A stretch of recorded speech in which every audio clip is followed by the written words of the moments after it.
Poliglotların istifadə etdiyi metodlarla yeni dili sıfırdan öyrənməyə davam edirəm. Hal-hazırda işlətdiyim metodun müəllifini də bu videonun altında qeyd etmişəm. Yeni aldığım sözlər hardasa 25-30 ifadə idi və onlar insanın hissləri haqqında idi. Mənə yaxşıdır, mənə pisdir, mən sevinirəm, mən kədərlənirəm, mənə soyuqdur və bunları gün ərzində təkrarlamaq lazımdır.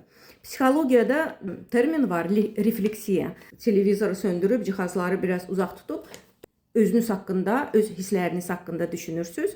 Nə hiss eləyirəm, nə görürəm, nə istəyirəm, nə istəmirəm. Bunu etmək gün ərzində bu nöqteyi nəzərdən də həm məqsədə uyğundur, həm də daha yaxşı ifadələri yadda saxlamaq olur. Və belə düşündüm ki, rus dilini də sıfırdan öyrənmək istəyənlər üçün də belə bir video yazım. Orada hissiyat haqqında ifadələri səsləndirim və siz də sıfırdan bu metodla dil öyrənməyi başlayasınız. Başlayaq. Мне холодно. Мне жарко. Мне весело. Мне грустно. Мне хорошо. Мне плохо. Мне трудно.